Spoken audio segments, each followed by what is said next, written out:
There's a moment in every industry where, some people just stop playing by the old rules. This is one of those moments. Alan Thompson, a former U.S. Marine, and Nick Pizzuti, who used to design AI systems for the federal government. The two of them met by chance, and what started as a conversation turned into a mission. They've built something that truly could change fitness forever. It's not another app, it's not another dashboard. They're using computer vision, AI, and Web3 to help gyms understand their members in real time. No more guessing who's slipping away, no more check-in reports pretending to be insights. They've created a system that sees what no other platform can and act before it's too late. This episode is about churn, it's about personalization, but more than that, it's about the future of human connection in a digital world. And the two guys building it, they aren't from the fitness industry, they're from the future. Let's get into it.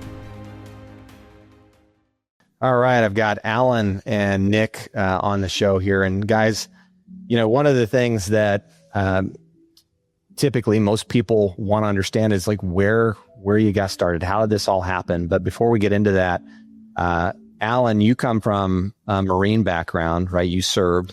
And Nick, you have been kind of on the other side where you were actually serving the federal government and serving with tech tools and things that you were developing.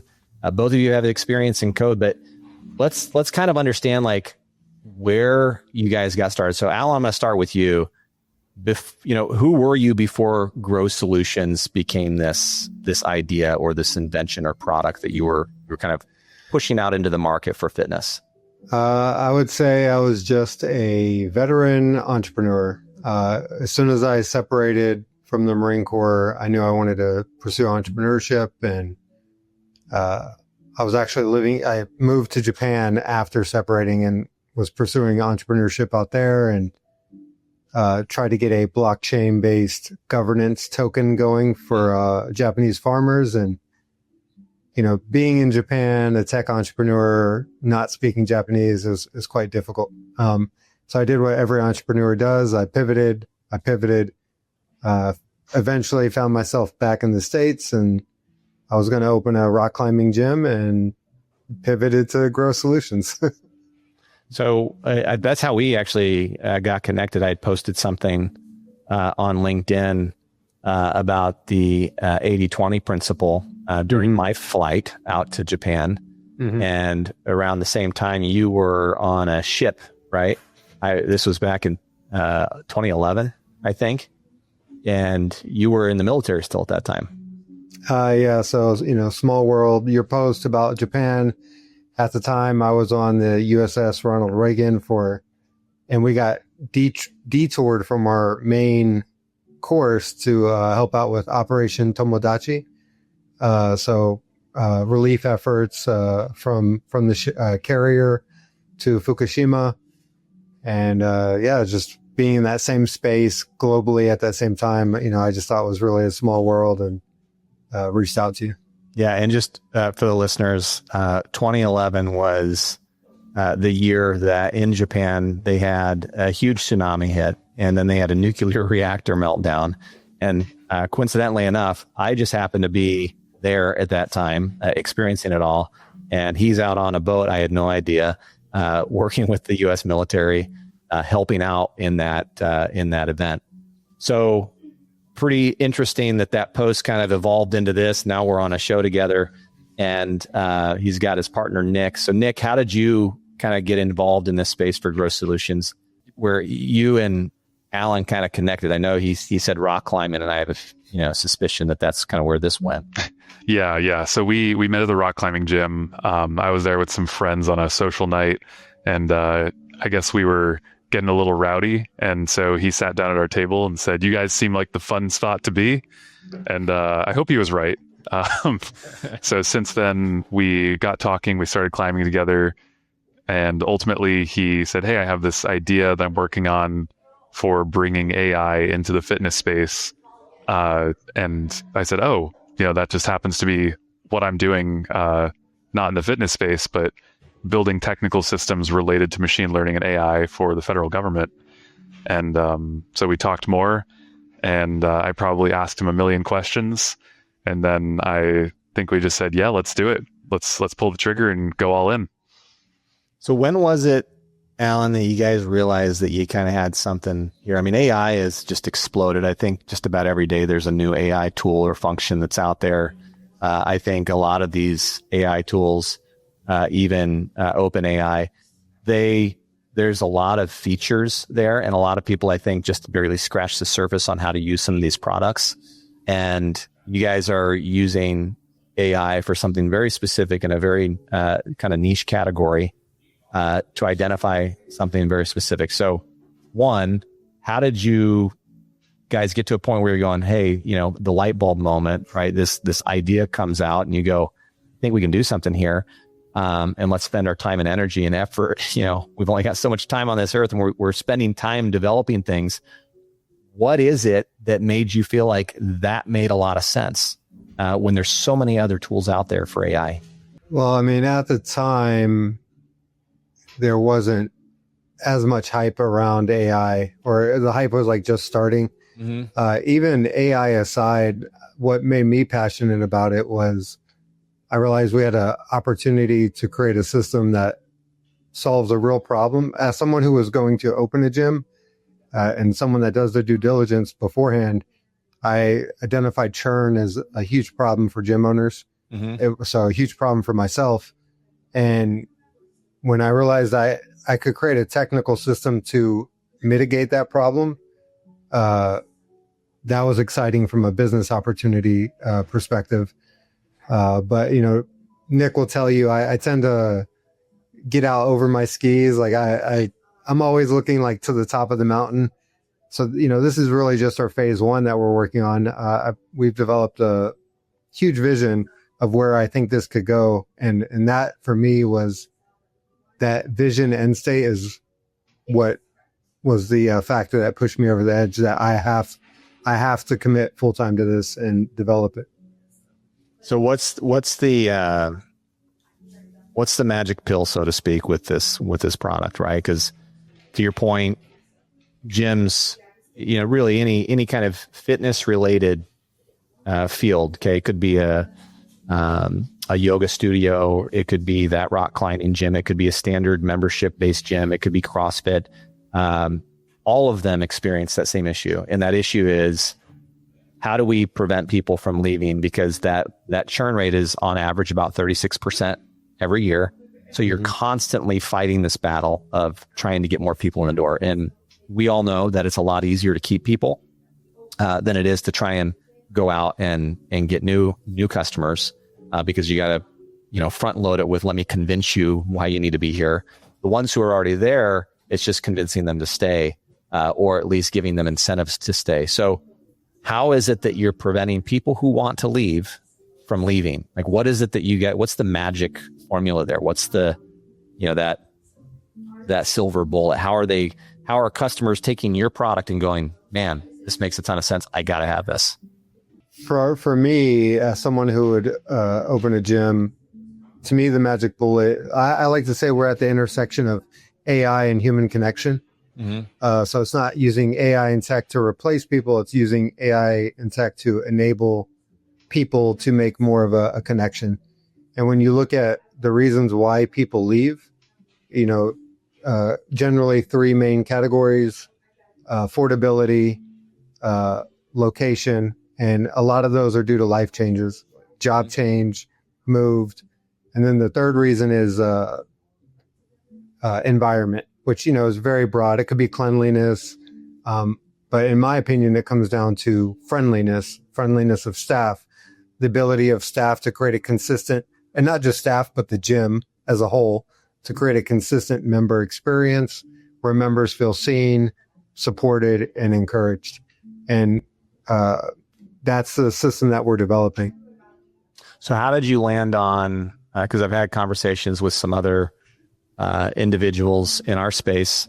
And this is what they do, right? They do data analysis, but they do it based on information that they're gathering from the customers. They're having these surveys and these forums, and they're asking a bunch of questions, and then they deduce it down to, it's these reasons. So where are you guys getting the reasons why people leave? Where have you found that data? industry reports from like major players like ABC. They put out yearly reports. And then, of course, URSA or now HFA, all the standard industry reports, I guess you could say, or surveys and things of that nature. So Nick, you're doing this. I want to circle over to you because you're the one coding this, right? You're the tech wizard who's got to come up with the ideas on how do you take this information that Alan's providing you and then go, okay, so we have to track the customer coming in the door. How are you guys using AI? How are you tracking them? And how are you solving for those problems? Because that's the biggest question that anyone's going to ask. Like, if I'm going to be using a product like this, what is it that it's actually helping me with? How am I preventing that customer over there from leaving? Yeah. I want to start by asking you a question. Are you on Instagram, Facebook, LinkedIn, anything where you're scrolling through a feed? Yeah. Do you know what makes that platform so sticky? Yeah, it's all of the analytics behind it. It's identifying what it is that you're doing so it can continue feeding you the same information that you're looking for. Exactly. And so in just one word, I would call that personalization. Mm-hmm. And so for us, building a retention system, our whole model is based around the same thing, personalization. To personalize, though, you have to first collect information on your user. And in most gym spaces, they're just a black box when it comes to information. People check in, and unless they're going to a group class or they're buying something, or, it's one of the few gyms that has smart equipment everywhere, the gym owner doesn't know what's actually going on in that space.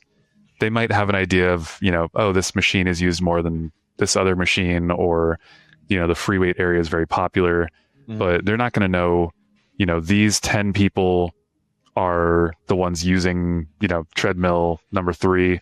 They're not going to know exactly what your workout routine is. They might be able to pull up an individual and look at it to put together a summary, but that's not scalable. That's also not sustainable.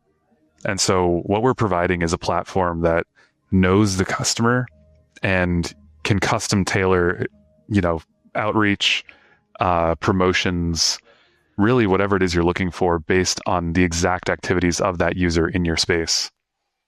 So how do you personalize?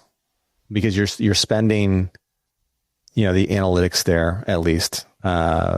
You guys are monitoring this through video, right? Mm-hmm. So when I walk in the door and I have my routine, right? I go do the same, on Monday, I have typically the same thing that I do every Monday. And then I'll switch it up about every 4 weeks. And then on Tuesday, I do the same thing. So my routine is very consistent.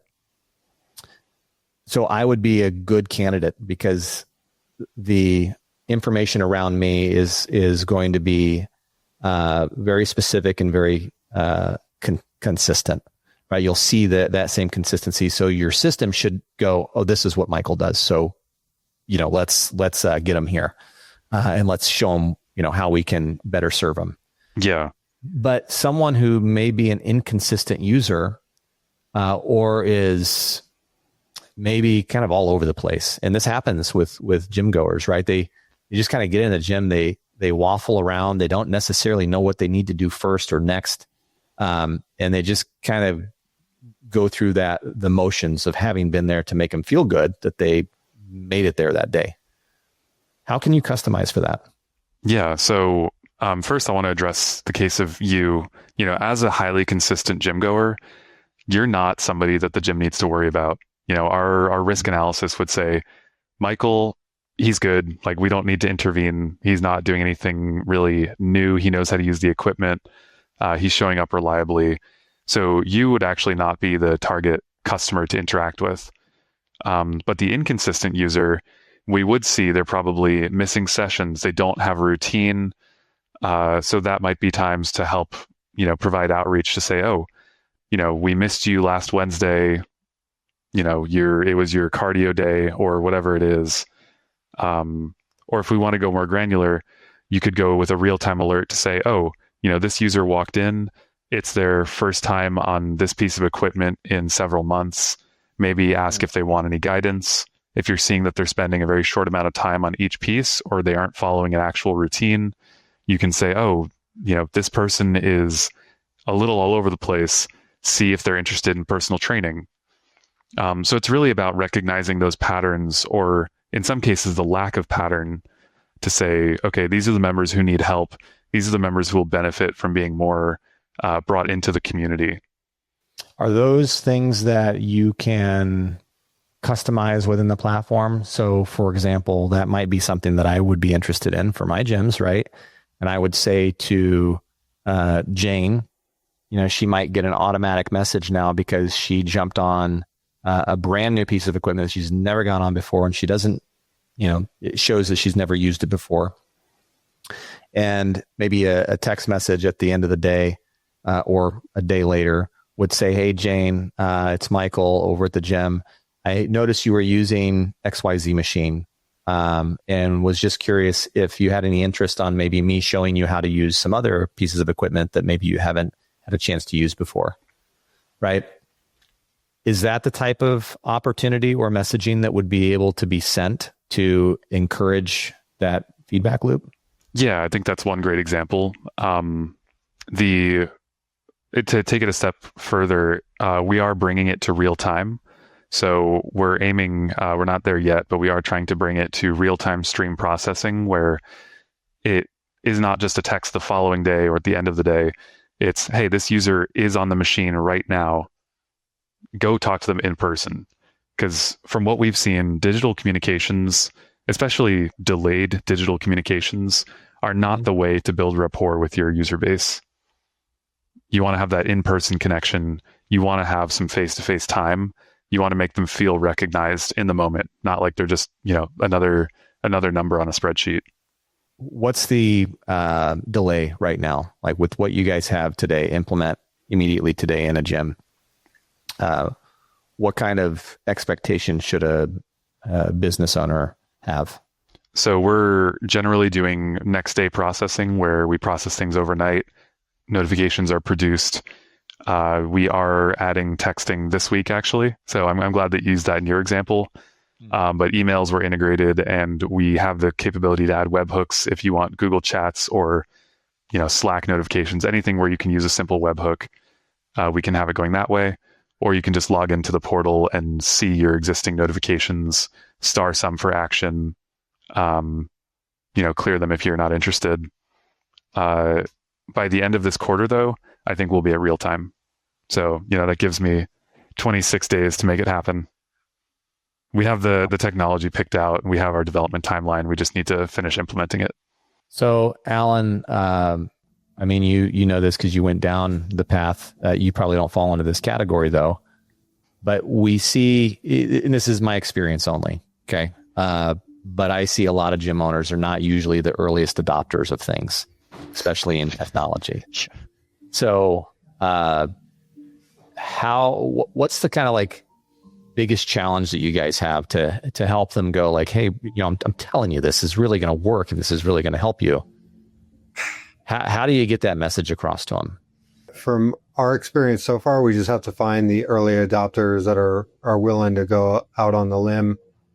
I think conceptually a lot of people can understand it, but ultimately gym owners want to see the proof in the pudding. Mm-hmm. What will happen to my bottom dollar.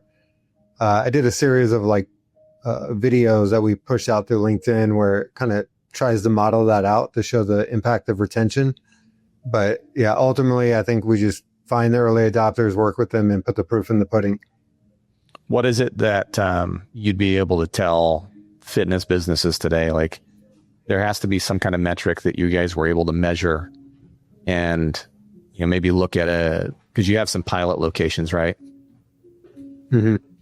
So were you able to measure their past performance on churn or their past performance on user engagement or member satisfaction, and then look at that information today and have a comparative? We are able to look at the past information, and we're still in the process of compiling the present information to show the before and after. But even still, like the software that we've created brings so much more value other than just churn that we think we can deploy and iterate while constantly adding value. So one value add we have right out the gate is the churn risk analysis, and then the equipment utilization data. Over a relatively short period, we could tell you with a high degree of fidelity how your space is being used. And then the individual identification of who's using it, like Nick said, will be rolling out soon. And I would add to that, we don't have a formal case study, but with our earliest pilot, we did see they are fighting a major chain that just moved into their space. And in the months that we've been deployed with them, we've seen them go from rapidly losing members to now they're net positive again. They are retaining people. They are gaining new members faster than they're losing them. So we have seen some turnaround there. How many months roughly did it take for them to see that improvement? Alan, what would you say about? There's a learning curve too. I mean, people have to understand that, right? Even if you give them all the tools and say, hey, this thing is blinking at you, you got to pay attention to it. They don't always necessarily take action on it right away. Yeah. Well, yeah, I mean, a gym owner, they're buried under a myriad of tasks, like every time we have a meeting with one of our pilot customers, he's constantly putting out some other fire. But I don't know, I would say from the time we got like kind of really set up and going and really understanding of the system and what it could do, probably a couple months. Yeah, I was going to say 2 or 3. Yeah, 2 or 3 months. That's a big turnaround. It's a big swing. If I'm in this position, I want to get involved with you guys. I want to go ahead and implement this. What's that roadmap look like? A lot, again, kind of going back to that, not always, they might be wanting to be an early adopter, but a lot of times, at least what I found is that business owners in this fitness space, they tend to kind of want instant gratification. They want immediate results right out of the gate. And because a lot of times they have a pain point and they want to solve it right now, today, like anyone would. But sometimes they need kind of, I would say, clear expectations on how long it takes to kind of get trained up, get set up, get the system operational, understand all the nuances on how things work and how things function, what you got to pay attention to, and then how you actually can, support your business and support your customers by using the feedback that you're getting from Grow. Yeah, I mean, from an administrative side, I know there's paperwork and things that need to be dealt with that I'm sure Alan can go into more detail on. I try to stay away from that stuff. But from an integration side, once we have the parts for the server, the time from putting the server on-prem to the integration being done and usable, we aim for about a week. Oh, wow. That's going to include, setting up all your camera feeds, integrating your gym management software. If you have auxiliary platforms you want, like financial services or class scheduling that's outside of that core system, we try to get all that within a week. For our most recent install, it took us, I think we were 2 days from the time that the server was on site to the time that all of their data was loaded into our system. There's a lot longer for them to get comfortable using the system and to really understand what we were offering. But the actual integration was just 2 days. Is there a situation where maybe, because it sounds like everybody has to have cameras in their facility in order for this to be a viable solution for them, right? Mm-hmm. So are there groups that you're working with where you go, hey, based on this, you guys have, 10 cameras and, based on the equipment placement, you guys probably need, another 2 or another 3 cameras. And we recommend you get those so you have better validation of this information. Yeah, I mean, Alan and I are both certified through Axis. We have a channel partnership with them. Okay. So we can, come on site or send somebody on site to do a survey, provide feedback on how to change coverage, adjusting camera angles or camera positioning, potentially new installs. And we've gotten pretty comfortable with our system now to the point where we can pull up the camera feeds and tell you, we're going to get great quality data in this area, and it's going to be subpar in this other area because of these factors. And so we can give that feedback pretty easily. The gyms that have like maybe 100 customers or 150, it'll probably help them, but it may not have the same type of impact or wow factor that maybe a gym that has 1,000 or 2,000 customers or 6,000 customers. I think of the Planet Fitnesses of the world, and exactly what you're talking about is a lot that's going on in the facility, right? And so you do have a very high churn rate. You do have a lot of customers who just don't feel like they are having a really great experience in the facility, and they end up leaving. So what is it that someone who is getting this product that they should expect on the number of notifications, right? So typical, right, is anywhere from 10 to 20% of your member base is going to be using your facility in any given day. So, if it's a 6,000 member gym, you're looking at anywhere from 600 to 1,200 people for visits. So when you look at that, how many of those customers are the ones that are going to get kind of flagged where you go? Because I mean, if it's 1,000 people, it gets hard to maintain that process, right? Because you have 1,000 people you got to go interact with. But if it's recognizing, maybe to your point, right? Like I might be that user that the system's going to go, don't pay attention to Michael because he's got his programming and everything figured out. But Jane, on the other hand, how many more Janes and Johns are out there where you can get your customer team involved to go support them on the floor? Yeah. So I want to address an earlier point that you made. If you have 100 to 150 people in your gym, you probably have a pretty good understanding of who they are. You can actually have relationships with that many people. So it is those 6,000 member gyms that we're interested in.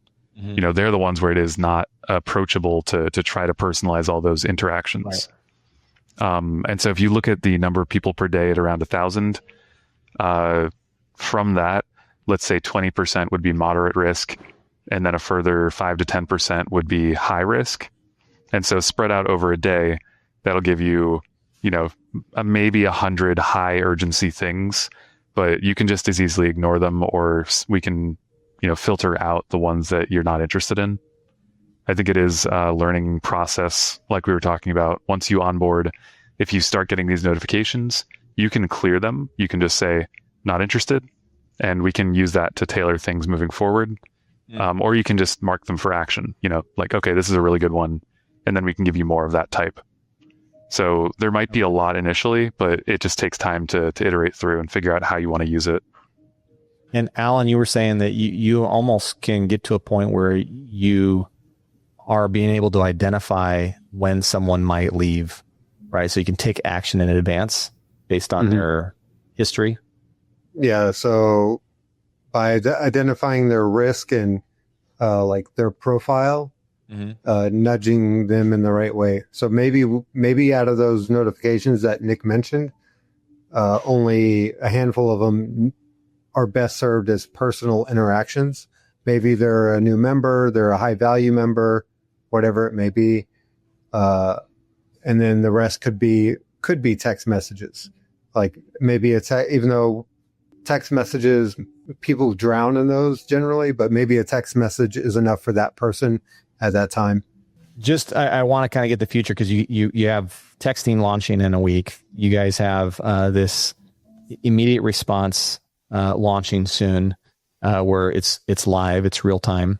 Where does your business grow, pun intended, from here?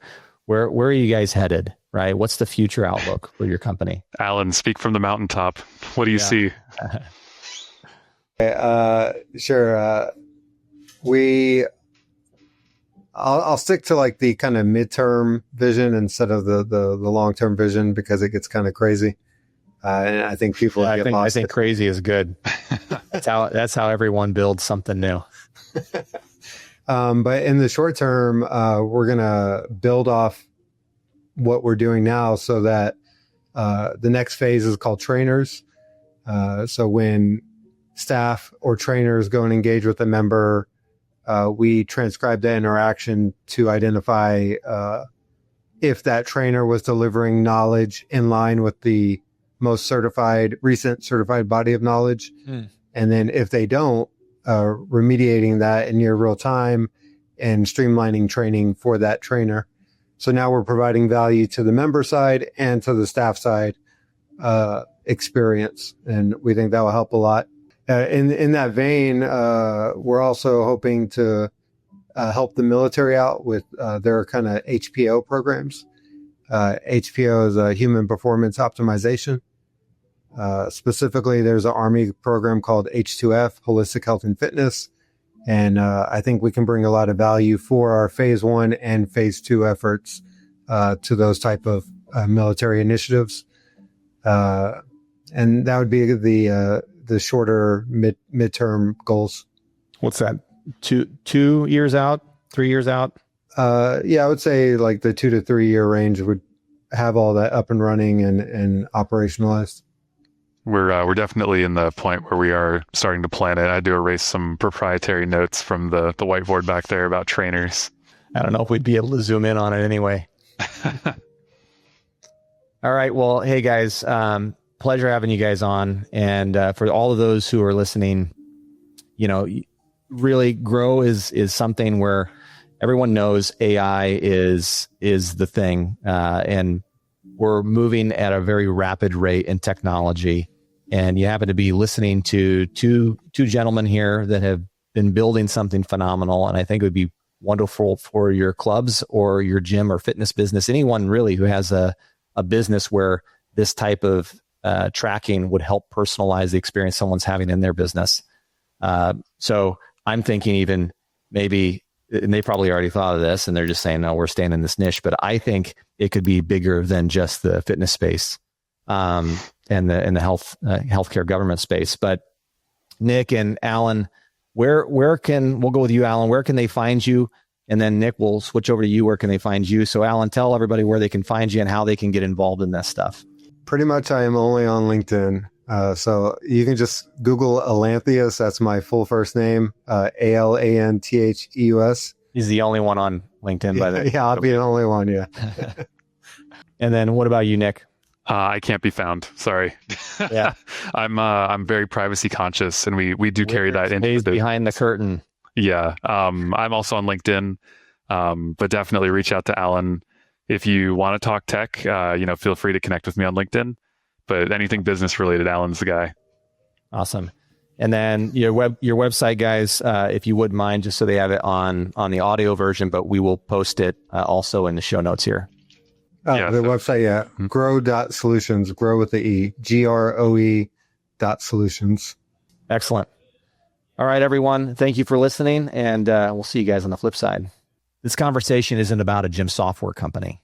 It's about when two minds come together, one from the battlefield and one from the intelligence world, where they're working to solve a problem that no one else is solving. What Grow Solutions is doing, it's what every fitness business will have to be doing in the next 5 years if they want to stay alive. AI and Web3 are here. They're not coming, they're here. But human connection, that's what's going to separate the brands that stay versus the ones that are going. If you run a gym, own a studio, or are building in this space, you need to know what Grow Solutions is doing.